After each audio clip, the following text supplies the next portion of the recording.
Hey, it's Gordon. Welcome to the bench. Tonight we're... Hey.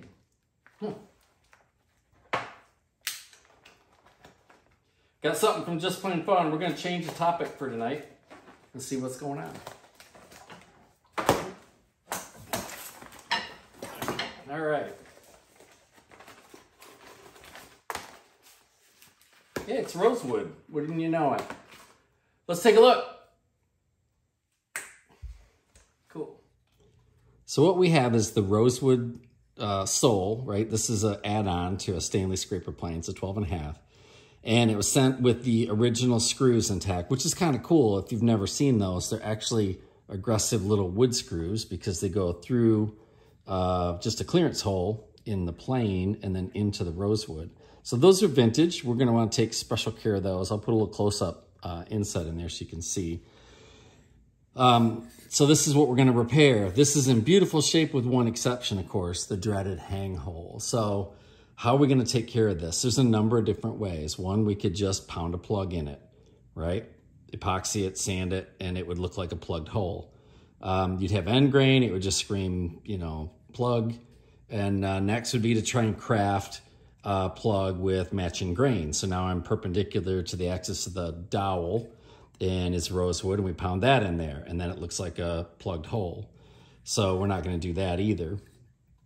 Third option. Some people talk about rosewood dust and glue, and I'm not a fan of that recipe at all. But if you take rosewood dust, and this is all Brazilian rosewood, and you put it on there, and then you just rub it and give it a lot of friction, and you really rub that in there and you get the friction to go. What will happen is it just goes away, right? So it looks like there was a hole there, but there's not. I'm kidding. Okay. So we can't really do any magic. We can't mix epoxy and dust. That's going to look like crap too. Now, you might think table saw. Hey, let's do what we do with rosewood totes and just plow a groove out of here, graft in a new piece, squeeze it, sand it, be perfect. Well, maybe, but here's the problem. This is a genuine 12.5 sole, so look on the end, 12.5. Okay, we can't mess with that. If we plow out or rip this and take the strip out of it and put a strip back in, we're gonna mess that up. So we need to preserve this stamp because that's a big part of this, right? That's beautiful. So really I have one option in my world, and here's what we're gonna do. We're going to do 2 razor blade lines. They're going to be parallel. We're going to chisel this out or just kind of scoop it out so that we have a radius. And then we will take a thin veneer of rosewood and we'll put it back in, epoxy it, clamp it, feather it out, and we will make this one go away. Where I want to stop is right at this edge. If I stop short, or if we were to cut a bow tie or a square or a dog bone, whatever, again, you'll see it. But we're going to run with the grain and we're going to marry it right at the edge. So you'll have to look really close to be able to see it. Now, where do we stop here?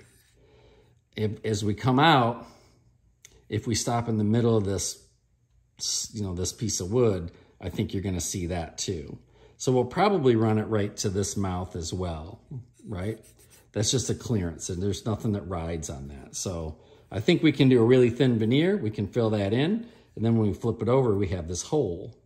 Now what we'll do is we'll epoxy this with rosewood color and we'll fill it, and then we'll do the same thing. Razor blade, graft in a veneer, and we'll make that end at this seam. So that's what we're gonna do. Let's stop talking and let's get to working. Here we go.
So I have my strip of veneer. So this is a Brazilian rosewood and color matched. Of course, I had a lot of samples to choose from. And then I just cut it with a razor knife to the correct width. And then I did, on a 400 grit, I just really lightly beveled just so that I can set in here tight. And what we're gonna try and do now is set our strip in here. And I want it just a little bit of a snap. I want it to fit in there nice and snug so that we can make it go away. But at the same time, here's the deal. See how it pops? Okay, we're gonna put this under pressure when we epoxy it. And here's why it's gonna pop. Because if I hold it in the middle, I'm at the depth that I wanna be, right? And that's very little scraping, but we'll have to scrape this and flush it off. But you'll see that it starts to stick out here. It's because my groove comes up. I didn't groove in so that you're gonna see the end grain. I'm gonna make this feather off so that it matches that joint. Same here. It's gonna be a little bit high, but we'll make sure that we've got that plenty wet and it's plenty of epoxy. And then I'll use my favorite polyurethane. I use a 40 durometer polyurethane, which is kind of like flubber, right? We're gonna put some clamp pressure on it and hold that in place. And I don't need the clamp pressure for the epoxy, of course, but I want it to stay in place. And then we'll sand it, trim it off, scrape it, and it should disappear. So here we go. For this repair, we're using the System 3 G2 epoxy, the best epoxy in the whole wide world. I love this stuff. It is made for oily woods. We are not gonna need much. It's a 2-to-1 mix. So we're gonna put our resin in 2x and our hardener in 1x. So we know that you can be a little lean or a little rich on your mix and you'll be fine. What you don't want to do is overdo it on the hardener. If you put in too much hardener and you think more hardener, more faster, more better, it's not. It's the opposite. You'll have more heartache, more redo time, and more lost productivity. So don't stray from the mix instructions. Okay, I mix mine first before I color it so that I can see I got a nice even blend. The resin's clear, the hardener has just a little bit of a amber tint to it, so I know once I have a nice uniform color, I have a good blend. Then trans tint epoxy, I'm gonna use black for this, and all I have to do is just touch my bamboo stick, right? You really don't need anything more than a pinhead. And I'm going for kind of a semi-translucent black here. So I want it to be, I don't want it to be black, like jet black, opaque. I'm gonna let the color of the rosewood kind of come through too. Honestly, you're not gonna see any of it because we've got our veneer so tight in there as it is. So that's what we're gonna do. We're gonna lift this guy out without snapping or popping anything. That looks good. I chisel my bamboo sticks, and what I mean by that is I touch it off on the belt sander and make it into a little paintbrush. Even though it's not a paintbrush, it's a bamboo stick.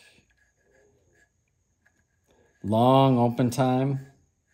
I like to wet the entire surface. I'm kind of pressing it into the pores.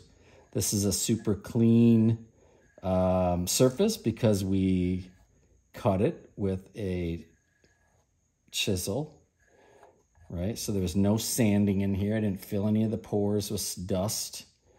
I know we're gonna get a really good bond. And our veneer piece was also scraped by hand on its face.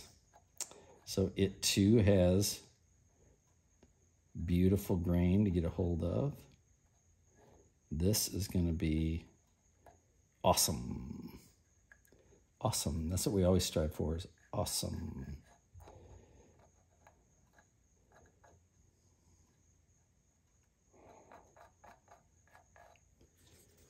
Okay, that's really all we needed. I'm not gonna wet the back side of my veneer. I don't really need to do that. I don't want a ton of adhesive coming out here. So we're just gonna set him in this way. And I'm leaving a little overhang, right, on this end and this end, and we're pressed in. So I'm gonna set a piece of polyurethane. This is, like I said, a 40 durometer polyurethane. I use it in my bench jaws. I use it all the time. Love, love, love this stuff. And then we're gonna put pressure right in the middle with a big old Bessie clamp. Let's pop some clamps off. Now, before we do that, of course, we saved our epoxy. We know that that's cured. And like I always say, what's in the cup is what's in the joint. Okay, so we'll be careful here. I didn't put wax paper or anything in between, which is probably not smart.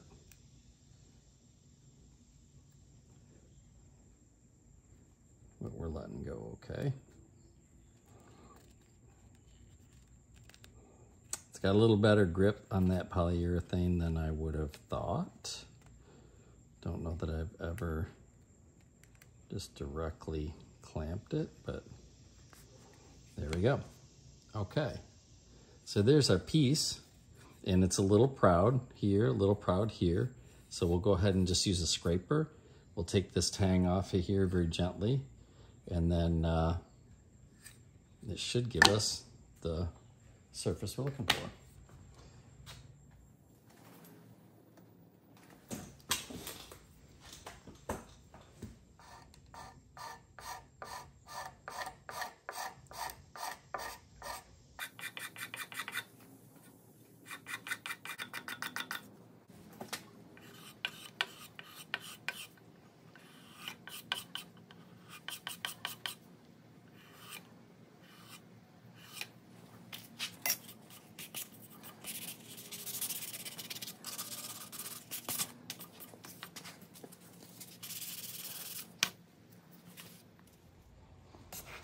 Okay, so I touched it off. I think that's a 400. It's a 400 grit.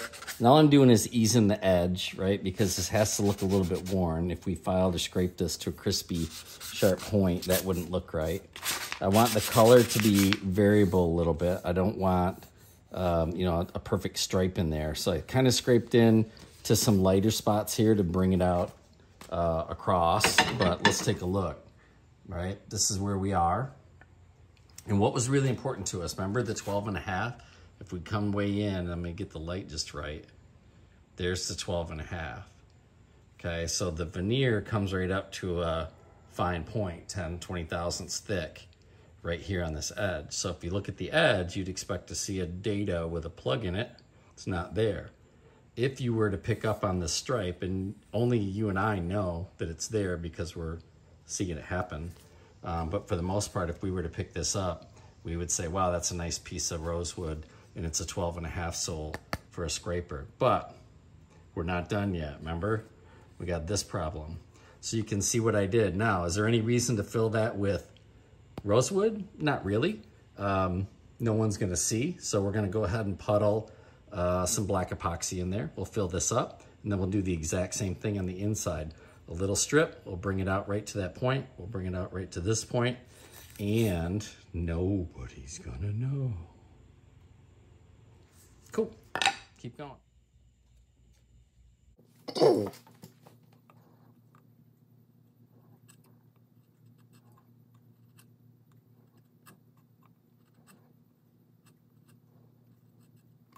Now it's true, this is blind. In other words, the plane is going to be mounted here and then screwed in. You'll never see this unless you take the rosewood off. But we've got this amount of time invested, and we have the ability to create the repair. So I say we just do it right.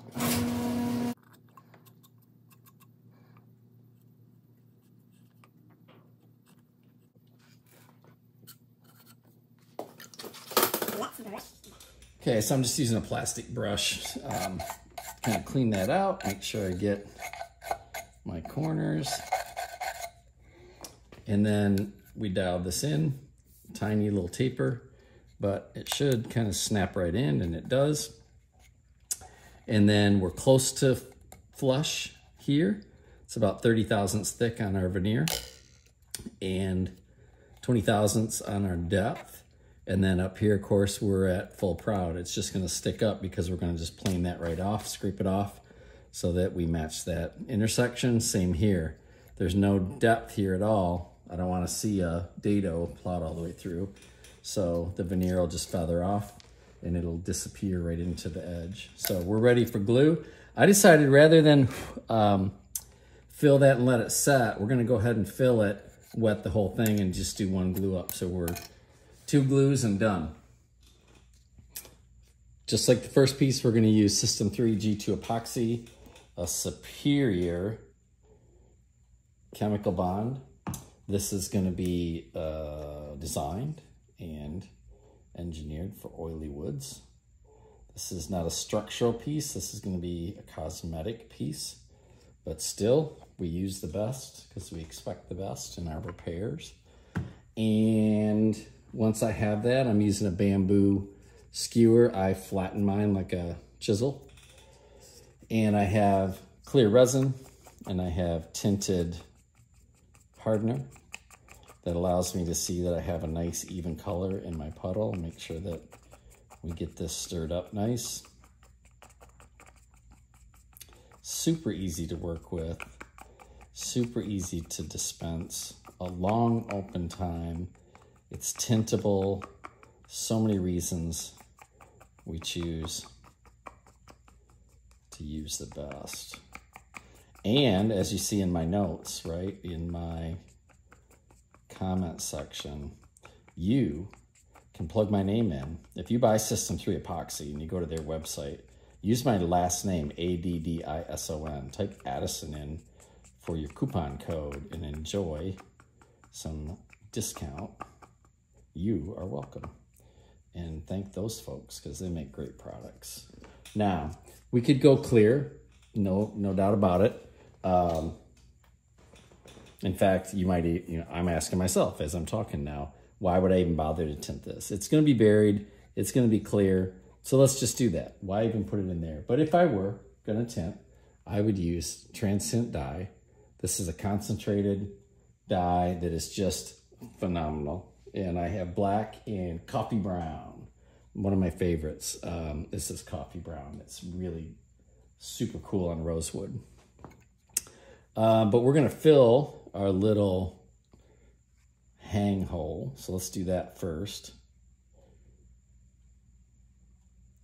So I'm just going to fill it with epoxy.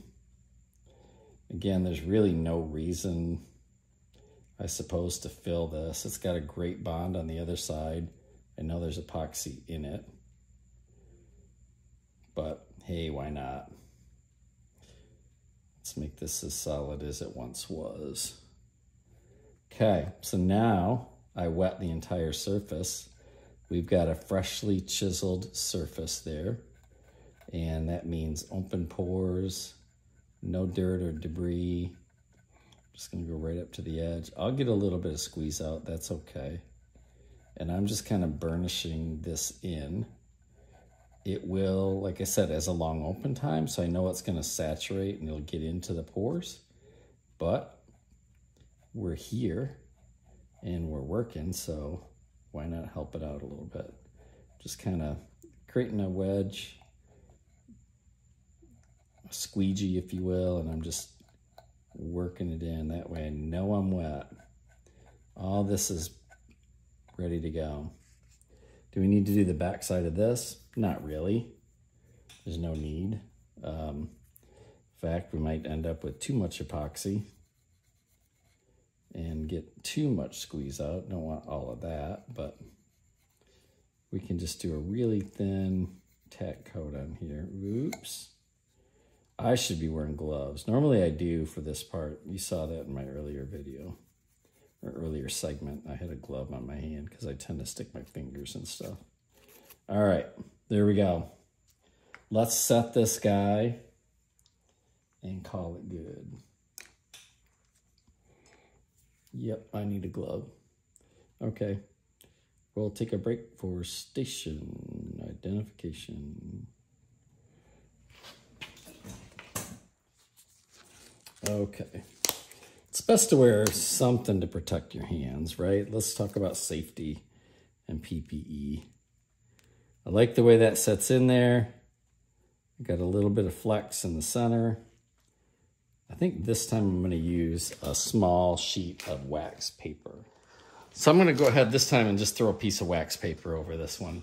The epoxy got a good bite on my polyurethane on the other side, and I was concerned that I was going to peel my veneer right back out. But wouldn't you know it, we had a superior bond, and we were able to lift our poly successfully, and it was fine. So this will ensure it, but now you can see what I'm looking for.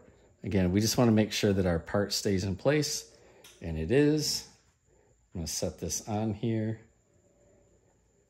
like that. And shout out to my friends at Bessie. Who doesn't love a Bessie clamp? I'm going to put one right across the center and put a lot of pressure on it, and that'll push that in to make sure. And then I'll put a little bit of pressure on those ends. We're going to leave it for 36, 46, 48 hours and see what happens.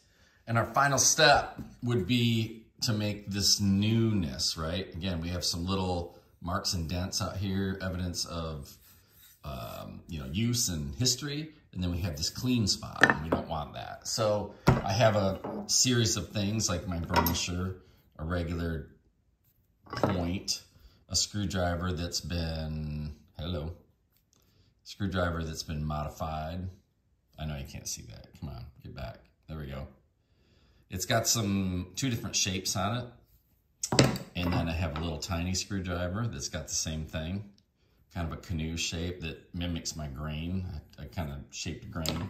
And then just bang it up. Here we go. I use the light, so you got to be in a place where you can see reflections. And this is the grain that I was talking about. It's kind of a crescent shape. I just roll it, and it puts grain back in. One of my favorites. Brazilian has an open grain. You should see some pores. And when you sand or finish or wax something, you tend to fill them. And then in the light, even though they're there, in the light, it's too smooth. Okay, and this is our visible side. This is the side that people are going to see. And I left this. You can see how I kind of feathered in my... maybe you can't see that in the light, but I feathered in my lacquer. So I gave a good coating because there was no protection here. And then I left the original, and you see the evidence of wear and oils there. So then just breaking up those smooth spots, right? Few dents. Sometimes you can just do a little wiggle mark. Make sure last we have a 4/0 steel wool just to knock down some of the sheen. And again, don't over polish it, right? Random. Cool. That there hang hole is history. Thanks. Hey, and don't forget, we got to send this back where it came from. So let's wrap it.